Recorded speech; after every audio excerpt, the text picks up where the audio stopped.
Hello and welcome to another very special episode of Global Solutions. As usual, my name is Adedayo Fashanu. Today at the World Scout Conference, I am here with 4 amazing outgoing members of the Youth Advisors to the World Scout Committee. We're going to be having a brief chat about their experience as advisors and lessons, future plans, right? So we have a bit of, curveball here. We're going to be asking you questions. And I want to make it fun, a little bit exciting. So, what is your proudest moment as a Scout youth leader? I think making the connection between the work you do back home, with your local Scouts in your group, and when you get to this kind of body of wisdom to try to do some influence within the youth or global policies. I think the proudest moment is like when you realize as a person to make that connection, how whatever happens in decision-making process in the world level affects that way down into regions, national levels, and either into your Scout group. So I think understanding how that works is that makes you most proud of the work you're doing. I would say that's one of my proudest moments. Okay, cool deal. All right, I'm going to throw that question to all of you guys. What is your proudest moment as a Scout youth leader? Jeremy. I think my proudest moment is actually what happened last week, which is the World Scout Youth Forum, which is an event where we bring people from 18 to 26 together and get to network, learn more about how our organization works, and also train on how to impact the decision-making at this event, the World Scout Conference. Yeah. And we had people from 116 countries that all came together and discussed topics diverse about the future of our movement, and to see that how we managed to all come together from all across cultures and countries and just become one, united to try to work together towards a better movement and hopefully a better world was really something inspiring, and I'm very proud to have witnessed that. Okay. And do you have something to say about that? Proudest moment? Okay. So I've had lots of very proud moments, but I think one of my proudest ones was actually yesterday. I was leading the team that was working on working methods and transparency in World Scouting and the World Scout Committee. And yesterday we finally got to present our 3 years of work and consultations. Oh, wow. And I was terrified, but we got a really, really positive response. And we're looking forward to continuing the work in the future. Awesome. Actually, my biggest and proudest moment when we put something forward that really affects my Scouts and any Scouts all over the world, and I can see the inspiration in their eyes. I love that, the inspiration in their eyes. Okay, so we're going to go to number 1. Who's number 1? Back to you. How do you define the role of a youth advisor? Yeah, these advisors are considered the link between youth and World Scout Committee, and they are the channel to put ideas and thoughts about youth issues on table during the World Scout Committee meetings, and it goes furthermore. They can put forward any ideas and participate in any task force work groups. They can do everything to help achieving youth goals. Okay, so basically helping the youth voice to be heard. So you guys are representatives of that, and you get to work directly with the Scout Committee on different agendas. So you have a 3-year period tenure, and this is your last leg, basically. Last week. If you had the Wow. answer, what did you have? Okay. Okay, see, I did good. Okay, cool. I am an official Scout. Welcome to the family. Thank you. So we have number 2. That's Mara. I don't know what the question is. Okay. As an outgoing youth leader, what are the takeaways from your experience? What challenges have you faced as a young person, being a leader or role model, and how did the Scouts help you in shaping up? Oh my goodness, that is so many. All right, let's start with this. Okay, the first one. What are the takeaways from your experience as a youth leader? I've learned lots about working with different people from different countries and different cultures.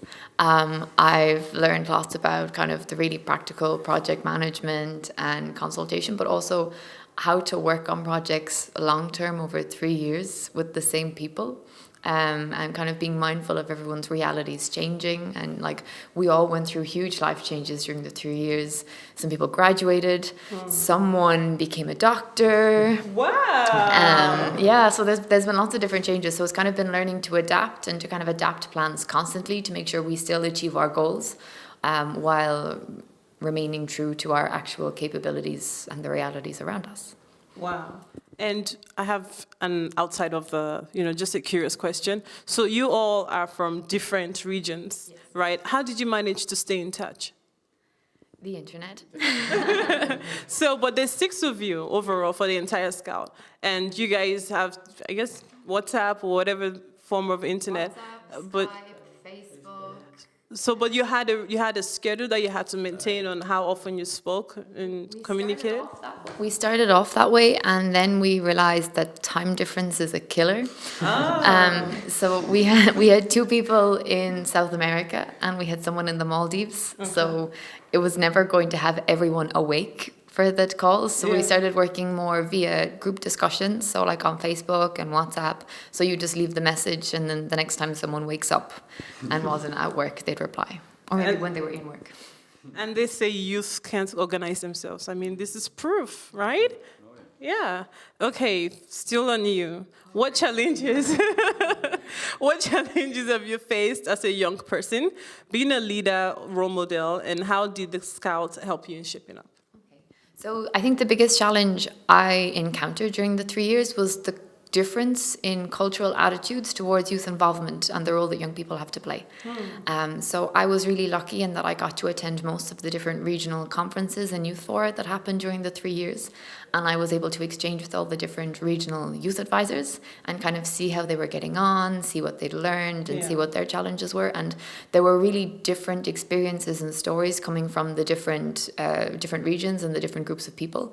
And then the big challenge was when I came back and was talking to the other guys and we were trying to make a plan for everyone, it was really difficult to come up with a plan that would meet everyone's needs and address all the different cultural realities that we were facing. Big challenge. Wow. And the Scouts basically helped you? Well, the Scouts give me a huge understanding of it. And I work with young people is my profession as well. So hopefully I'll be able to carry some of it into my work after this. What is your profession? I am a teacher. So I work in primary school. So everything from aged 4 up to, all ages of children, not everything. Ages of children from 4 up to 12, depending on the year and depending on the class I'm working with. Wow. I salute you. Yes. And last person, definitely not the least. Why should more young people become part of the Scout movement?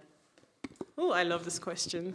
I love this question because, prior to covering this and everything else, it's like we hear a lot about the Scout, but not everybody knows, or not a lot of people understand what the Scout movement is all about. So this is an opportunity for you to tell us what makes the Scout so attractive to young people. No, I think it's a very good question as well. And in Scouting, we face a lot of prejudices because the perception we might give when people see partially the activities we do might not reflect exactly what it is to be a Scout. And for me, the main thing that is so great about Scouting is how you can be a young person. You can be 16, you can be 14, you can be 21, and you can be given so much responsibility. You can be part of the organization of an international event for 5,000 people. You can take care of a team of 6, 11 years old when you're 13 and make sure that for 2 weeks during a camp there's harmony, projects get done, everybody has responsibility in the team. So you really get this trust given to you and this support to help you grow in confidence, get more skills, and then just discover exactly what potential you have. We hear a lot as young people that you might be the leaders of tomorrow, but right now you're just persons in training. But in Scouting, the message is really, you are the leaders of today. There is so much you can already do, and we're here to give you a chance to achieve that, to realize that, and to become these beautiful people that everyone can become. So that's my biggest the biggest thing I like about scouting is really how, you know, it's empowering you so much. The trust and support you get, and the opportunities are just amazing, and I've never seen that anywhere else. We are the leaders of today, right? That's perfect. So the curveball question, and it's not what you think. Okay, it is what you think. But I have to ask it, to be fair. And whatever answer you give is the correct answer. Fair enough? Okay. All right, that's number 3. What do you think are the biggest challenges young people face in the world today? And can you propose some solutions to these challenges? Who wants to go first? Please. Anybody? Do I pick? I'll give it a try. Thank you. So, I mean, this is an impossible question to answer for us. I have a very different perspective on life and the challenges of people, and I cannot speak for all young people in the world. I mean, I come from a rather privileged society and background, coming from France. I cannot begin to try to understand what some young people, some people on the other side of the world are going through. So I'm even not comfortable saying what I think are the biggest challenge for young people in France, because trying to put everyone in the same box is always a very dangerous exercise, because there are so many realities. So yeah, I mean, there are definitely challenges. A lot of them are individual, so each individual through their life experience and context has things to go through. And I think what matters is not necessarily to pinpoint what those challenges are, but to really stress that there are indeed solutions, and there are opportunities for every person to improve their life. And it's up to society, to adults, and to the young people themselves to bring that trust and try to have this open-mindedness to change that can lead to a better situation for all. Thank you for that. Anybody else wants to answer that question? I'll jump in. Thank you. Can you repeat the question so I make sure I answer it properly? Okay. And what do you think are the biggest challenges young people face in the world today? How can you propose some solutions to these challenges? Okay, so there are lots of different challenges facing young people, but I think one common thing is that every young person is challenged by something, and I think every young person is struggling with something, and I think a key kind of asset to any young person who's dealing with challenges is the ability to cope, the ability to keep going, and the ability to kind of work through what it is they're facing. That could come in any different form. I'm from Ireland, and a big problem facing young people at home is mental health issues. But I'm aware that there are different challenges facing different people. But I think kind of resilience and the ability to cope with things is a great asset. And I think scouting serves as a wonderful tool to help that. Scouting focuses on the positive development of young people, not just their physical development or their social development, but all aspects of their development. And this holistic development really helps create strong, independent individuals who are comfortable with themselves. And there was actually some research done recently. I think the results were published yesterday or the day before. And they actually compared groups of scouts in 3 different countries across 3 different regions with non-scouts from the same areas. And they found that people who were involved in scouts had better leadership skills, had better levels of confidence in their own abilities, and were better able to cope with challenges that were thrown their way. So I think scouting is a solution to the challenges. I think that says it all, right? Really, thank you. Do you have anything to add?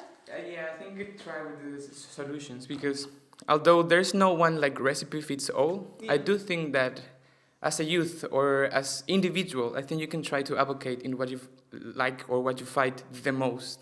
So for example, in our case, or in my case, it's like non-formal education. But there are so many other causes around the world. So I think one of the solutions would be just try to advocate. If each of us try to advocate for what they think it's proper to them, or to advocate for the world, for their community, I think we're all making small changes that can create a bigger change in their own community and then in the world. So maybe that's quite one solution. Maybe it's not like one fit all, but if we all try to do something, we might achieve. No, that's perfect. That's really perfect, because once you can advocate for something that you believe strongly about, you're standing up for the rest of the people who don't feel confident or are not in the position to solve that problem. Do you have anything to add to that? Yeah, there are many challenges, and I remember one of the challenges that during some sessions, scouts were talking about and non-scouts are talking about, it's lack of resources. And I don't like to refer it like lack of resources, but decreased sharing resources. There are many resources, but the best thing that we share resources with each other from different regions, different countries, and to face any challenges, I see attitude, personal attitude is the most important thing. You have go and fight for what you want, and because if you don't ask, all answers will be no. So you should go ask for what you want. If you don't ask, all answers will be no. Beautiful. So we're going to wrap up shortly. And the last question, or I guess the way I want to do this, is each of you would say your name, your age, and since you're leaving. Oh, I can even feel your absence, you know. But I know we have a great set of people replacing you guys or taking over. But so your name, your age, your future plan for the next 3 years, and if you have that figured out. And, you know, your advice to the incoming youth advisors. So we will start from you, Jeremy. So my name is Jeremy. I am Full name? Jeremy Appert. I'm Country? from France. I am 27.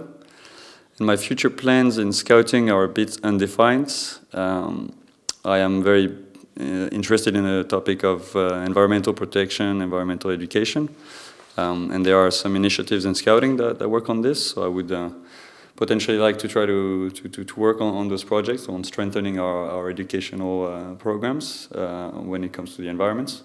But that is really uncertain at this point. The one thing I know for sure is that I do want to take a month or two or maybe 3 to rest a bit. This was a very intense 3 years. And yeah, it's important to be able to recharge your batteries. There is a big temptation with so many opportunities given to you in scouting to always jump into the next mission straight away. And for one, I feel that I should take the time to rest a bit, reflect, see what opportunities makes the most sense to me, and take it from there. And your advice to the incoming? I mean, trust yourselves. You'll do great. You already have a lot of tools. I mean, you're scouts. You've been scouts for a long time. Trust in the adults as well with which you'll be working. They're here and then they're supportive of your ideas and initiatives. And don't forget where you come from. Don't forget that we're here to educate young people and to make sure that our movement is relevant for them, so that bring the topics and priorities you think will make the most sense and most impact for young people in scouting and outside around the world. Thank you, Jeremy. Name, age. Okay. I am Muntasir Hosni from Egypt. I am 27. My next plan is to take rest for not 3 weeks. First thing. Well yeah. deserved. Yeah. For Scout future plan, I will be working on promoting youth programs. Hopefully, I will start with my NSO. And hopefully I will go further than that and go back to my career life, my social life, to the hospital. The social life is a hospital. And you're 27 and you're a doctor. Yes. Great accomplishment. And advice to Just to be there and ask for what you want. ask for what you want. Okay. I'm Luis. I'm from Mexico. I'm Luis Aguayo. I'm from Mexico. I'm 24 years old. And I think my plans for the next few years is going back to my local scout group. I really miss them. I've been living away from Mexico now, so I really want to go back. And I had a group of 11 to 14 scouts. They were really crazy, and I'm really missing all the crazy adventures you get in the scouts. My advice for the next year advisor would be, don't be shy. I mean, sometimes the committee meeting should be like a little bit intimidating, but by the time you will find out that it's your voice and everybody has their own opinion. So you should have your own too. Don't be shy and just speak up. Have your own opinion. And last but not the least, Moira. Hello, my name is Moira Fitzgerald. I am 24 and I'm from Ireland. And what I plan on doing when I finish being a youth advisor on Friday is to sleep. I'm super involved in the European region scouting already, so I plan to continue that. I've been in charge of the Beaver Scouts. Those are 6, 7 and 8-year-olds in my local scout group for the past 2 years. So I'm looking forward to starting into year 3 of Beavers. And I'm also going to move up and start helping with the Cub Scouts as well. So Cubs are 9, 10 and 11. So that's how I'm going to feel part of my time that I would otherwise be spending in airports.